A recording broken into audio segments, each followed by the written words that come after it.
Hola, Hola. aquí estamos para leer el nuevo capítulo, que es el 15, Ujú. pero antes de comenzar, recordemos que Adoniram estaba prácticamente preso en la ciudad de Ava, porque el rey no quería dejarlos marchar a él y a su amigo misionero. Y también que Anne se había sentido mal, entonces tuvo que viajar a los Estados Unidos y Adoniram estaba muy preocupado porque no tenía ninguna noticia de ella. Ujú. Y ella cuando regresaba a Rangún, y él no estaba en Rangún. Mm. Así que solamente contaba con que el rey pronto lo dejara volver. Bien, comencemos con el capítulo 15. Se titula El rey quiere verte. Adoniram no recibió autorización para regresar a Rangún hasta el 25 de enero de 1823. Mientras esperaba el regreso de Anne desde los Estados Unidos, pensaba ver cómo iban las cosas en la nueva iglesia y construir el kyung que el rey había autorizado. Después, Anne y trasladarían a vivir a Ava. Adoniram había hecho muchas amistades durante su estancia en la ciudad real y entendía el funcionamiento del gobierno. Ambos factores le ayudaban a albergar la esperanza de predicar abiertamente el Evangelio algún día. Durante su ausencia, Jonathan Price permanecería en Ava. En Rangún le esperaban algunas noticias alentadoras. En cambio, otras eran desoladoras. Ma Menglai, la primer mujer convertida, había muerto. Gran parte de los cristianos birmanos vieron cómo les quemaron sus casas o fueron expulsados de sus vecindarios en represalia por su conversión al cristianismo. Adoniram hizo todo cuanto estuvo en sus manos para ayudar a los nuevos creyentes. También continuó su labor de traducción y planificó la construcción del kyung. Todo mientras esperaba alguna noticia de Anne.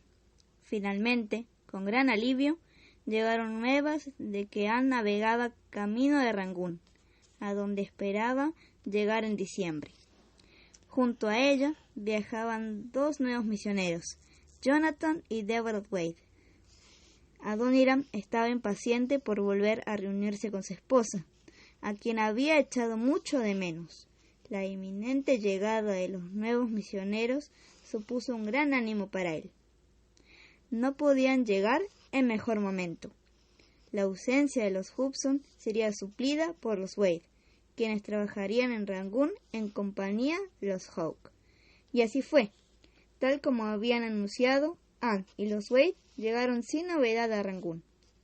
Tras dedicar varios días a poner al tanto a los recién llegados sobre las actividades de la misión y las peculiaridades de la vida en Birmania, el matrimonio Hobson emprendió el viaje a rumbo a Ava.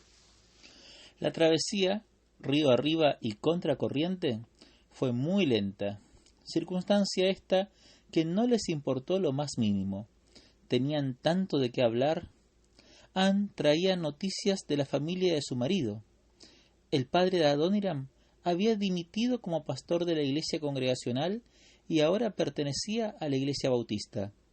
Su hermano menor, el Natán, era un destacado cirujano al servicio del gobierno y había insistido en que Anne trajera a Birmania la mesa pequeña y la mecedora que había comprado expresamente para ella. Anne también traía consigo una copia del libro Informes sobre la misión bautista norteamericana en el Imperio Birmano, el cual se había publicado en los Estados Unidos y del que ella misma era autora. Adoniram estaba impresionado con el excelente trabajo realizado por su esposa. Además, traía una carta de la Universidad Brown, la misma en la que Adoniram había cursado sus estudios superiores. En ella le comunicaban que había sido nombrado doctor honoris causa en teología, lo cual le otorgaba la facultad de utilizar el título de doctor y poder llamarse doctor Hudson. 6 semanas después de que abandonaran Rangún, el barco en el que viajaba El barco en el que viajaban anclaba en las proximidades de Ava. Adoniram divisó el pequeño bote de remo de Jonathan Pryce acercándose hacia ellos. Una vez reunidos, Jonathan les explicó que el conflicto entre birmanos y británicos empeoraba día a día y que las cosas habían llegado a tal punto que cualquier extranjero en Ava, ya fuera británico o estadounidense, era mirado con recelo. Haciendo caso omiso de la situación, Adoniram decidió quedarse. Ya era demasiado tarde para volverse atrás. Además, lo que estaba sucediendo en Ava tenía todas las posibilidades de extenderse a otros lugares del reino, incluido Rangún. Los Hudson se mudaron a una pequeña choza mientras Adoniram edificaba una casa al lado. La nueva construcción era de ladrillo, a fin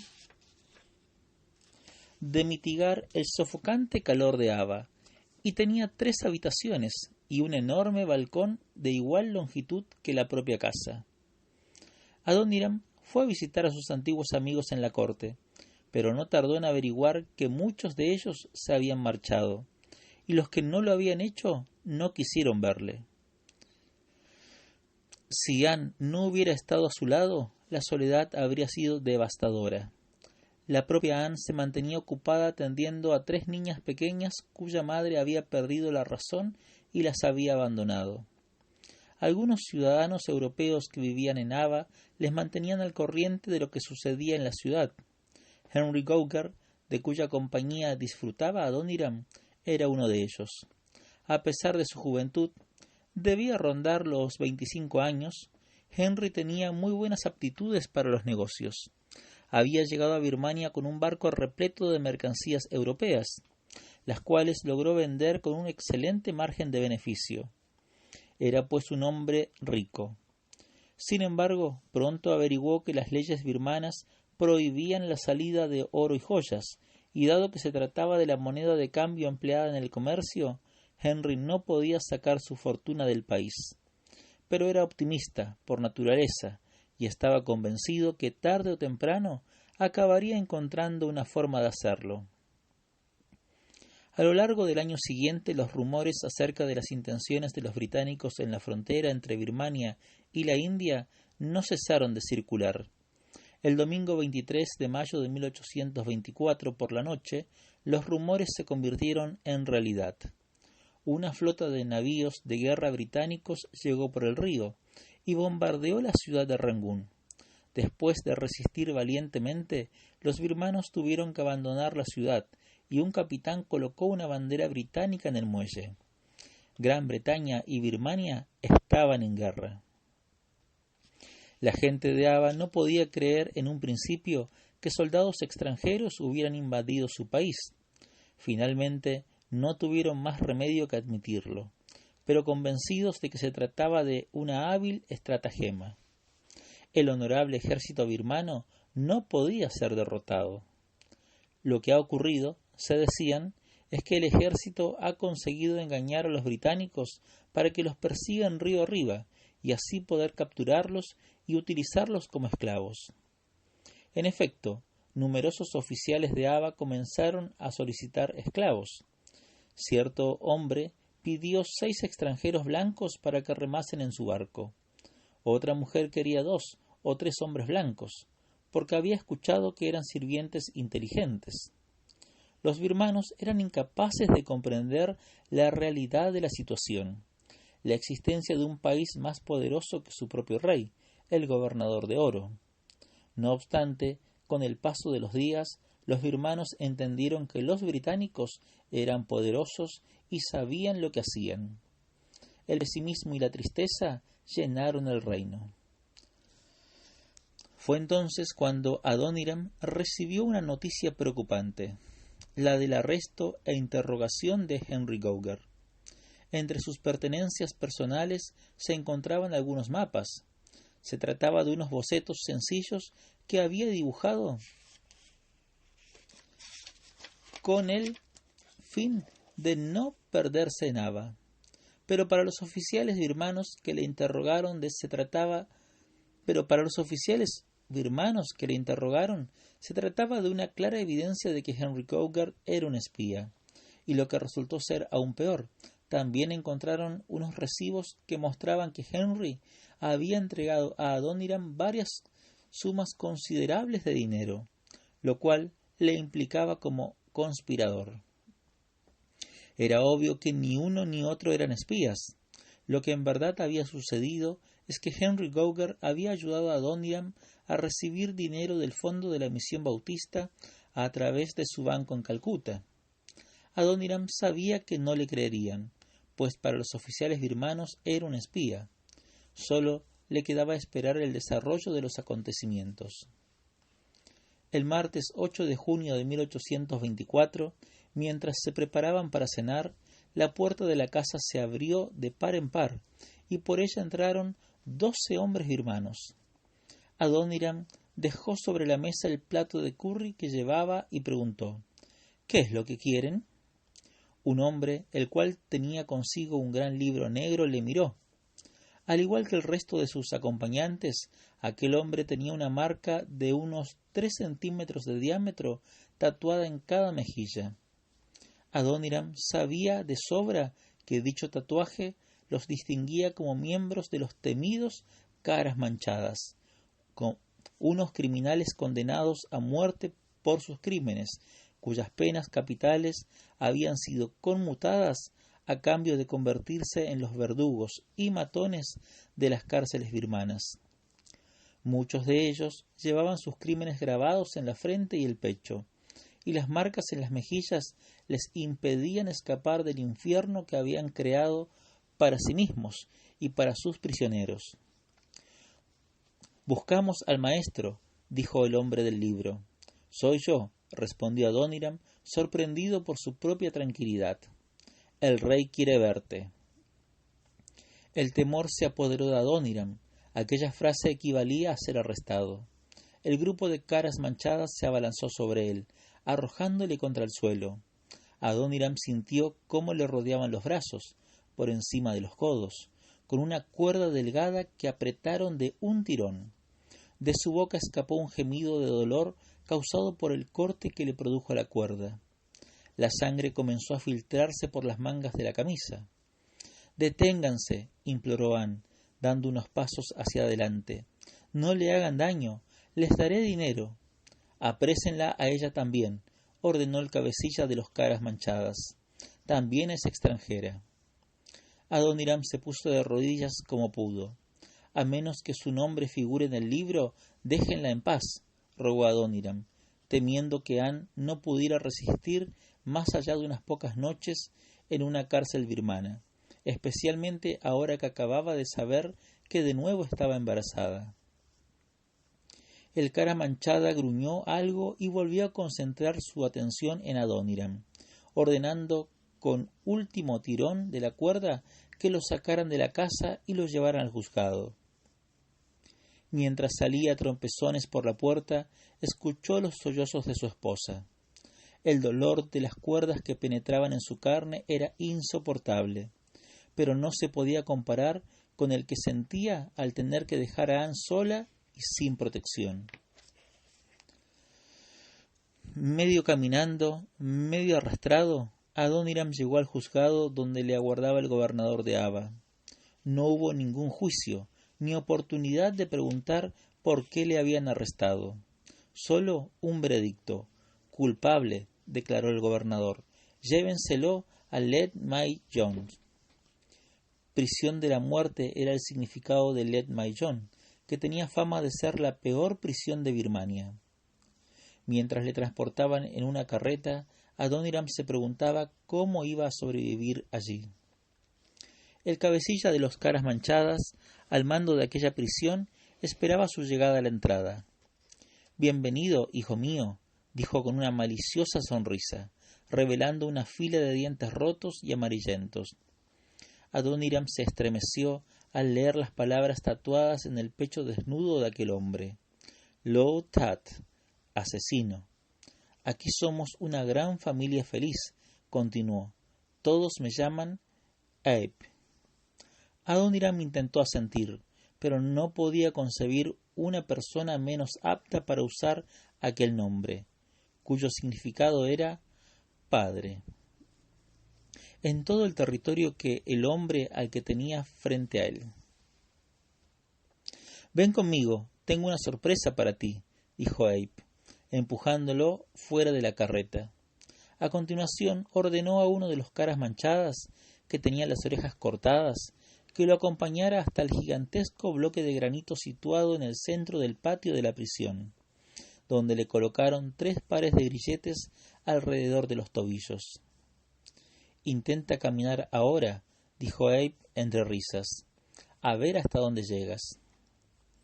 Adoniram se puso en pie y dio un paso, pero los grilletes hicieron que perdiera el equilibrio y se desplomara sobre su rostro. El patio estalló en carcajadas. «Llévenlo a su celda», ordenó Abe cuando terminó de reírse. Adoniram fue arrastrado por un pasillo con olor a rancio, hasta que lo arrojaron en una celda sin ventanas. Cuando cerraron la puerta, Adoniram giró los grilletes de forma que no le cortaran la piel y miró a su alrededor. Sus ojos aún no se habían adaptado a la oscuridad, pero percibía que en la celda había otros presos. Los podía oler. El hedor a excremento y carne podrida era inaguantable. Poco después empezó a distinguir algunas siluetas en la oscuridad, siluetas que lentamente conformaron los perfiles de personas que conocía. Henry Gouger estaba apoyado sobre la pared opuesta, y el capitán de un navío escocés que conoció en cierta ocasión, el capitán Laird, estaba tirado en un rincón.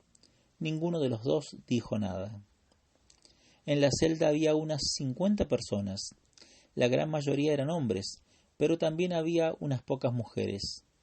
Todos estaban esparcidos alrededor del suelo de madera de teca. Algunos emitían quejidos tenues, y 1 o 2 recitaban rezos budistas. A medida que la insignificante luz que se filtraba del exterior daba paso a la oscuridad más absoluta, Adoniram se preguntó cómo sería su primera noche en la prisión. La respuesta no se hizo esperar demasiado. Apenas 1 hora después de que le arrojaran en la celda, la puerta volvió a abrirse. En esta ocasión, el desafortunado era el Dr. Price. Abe y 2 caras manchadas más entraron a continuación. Adoniram observó aterrorizado cómo bajaban un palo de bambú y enganchaban a él los grilletes de cada preso. Después elevaron el palo hasta situarlo a poco más de 1 metro del suelo. Los cuerpos de los presos estaban a medio suspender del palo, de forma que las piernas se elevaban 1 metro y sólo los hombros y la cabeza estaban en contacto con el suelo. «Así estarán a salvo toda la noche», dijo Abe entre risas, al tiempo que encendía la lámpara de aceite en el centro de la celda. «Que duerman bien, hijos míos». Terminadas estas palabras, se dio la vuelta y abandonó la celda. Ahora que los prisioneros tenían la seguridad de estar solos, algunos hablaron entre susurros, hasta bien entrada la noche. El hombre birmano situado a la derecha de Henry Gouger contó que había visto cómo torturaban y golpeaban hasta la muerte a algunos extranjeros. Adoniram supo de boca de Henry Gouger que éste había pasado 2 semanas en el cepo antes de ser encarcelado, y que el rey Bagdad había decretado que todos los extranjeros fuesen considerados espías. Parecía que la muerte de todos ellos era una mera cuestión de tiempo. Apenas unas horas de estancia en aquella horrenda celda hicieron que Adoniram deseara una muerte rápida. Después de un tiempo, el silencio se adueñó de la celda, y sólo era interrumpido por un lamento ocasional y por el ajetreo de las ratas entre las filas de presos. Adoniram intentó no pensar en lo que podría estar sucediendo en su casa. ¿Habrían arrestado a Anne? ¿Estaría en aquel momento colgada en alguna celda? ¿Qué habría sido de la traducción del Nuevo Testamento que acababa de completar y que había dejado en un cajón de su escritorio? Probablemente lo quemarían junto con la casa. Sus pensamientos se contagiaron paulatinamente de la desesperación y la miseria humana que le rodeaba. ¿Habían merecido la pena todos sus esfuerzos en Birmania? El día siguiente transcurrió según había imaginado. Abe vino temprano para bajar el palo de bambú y soltar los grilletes. A continuación, dividió a los presos en varios grupos y los sacó al patio para que caminaran durante 10 minutos. Fue el único momento en el que vio la luz del día aquella jornada. La celda tenía otro olor particular, el de la comida podrida. Los caras manchadas no daban de comer a los prisioneros, así que quienes no tuviesen familiares o amigos que les trajeran comida estaban condenados a morir de hambre. No obstante, en ciertas festividades religiosas, algunas mujeres budistas traían ngapi y arroz para los presos. El ngapi, una pasta de pescado, ya olía bastante mal en estado fresco, pero envuelto en hojas de banana, 1 o 2 semanas después, era absolutamente insoportable. Muchos prisioneros mantenían un puñado de hojas untadas con ngapi junto a la pared, aunque a Adoniram le costase creer que lo comieran sin sufrir náuseas. 2 días después de su llegada, Anne vino a visitarlo. Traía comida y una orden del gobernador de la ciudad escrita en una hoja de palmera autorizándola a entrar en la prisión. Adoniram había perdido gran parte de su fuerza, y más que andar, se arrastraba hasta la puerta. Se preguntaba qué diría Anne cuando le viera. En los 11 años de su matrimonio nunca la había visto en semejante condición. Por entre los barrotes de la puerta pudo distinguir la silueta de Anne contra la pared. Cuando ella le vio, se llevó las manos a la cabeza y comenzó a sollozar. «Anne», susurró en tono débil, «gracias a Dios que estás bien». Anne miró a su marido y esbozó una sonrisa forzada. «Te sacaré de aquí», dijo. «El gobernador ya está ocupándose de tu caso y te he traído comida». Hablaron durante algunos minutos, hasta cuando un cara manchada ordenó que Anne se marchara inmediatamente. Sus ruegos y la orden del gobernador no consiguieron que el guardia cambiara de opinión. Adoniram contempló desesperanzado cómo se llevaban a su esposa a empujones, y dudó si volvería a verla otra vez. Fin del capítulo 15. Qué cosa. Se complica cada vez más. Sí. Ahora Adoniram preso en condiciones horribles. Por las noches lo levantan, le levantan las piernas, queda en una posición extraña que no logro entender bien cómo es, pero es muy extraña, muy rara. Hay olor a podrido, todos apretados. Pero bueno, como siempre decimos, Dios tiene el control. Sí, sí. Así que bueno, vamos a ver en el próximo capítulo cómo sigue. ¿Cómo se llama el capítulo siguiente?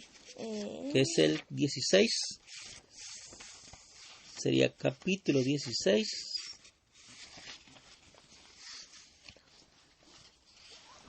Capítulo 16.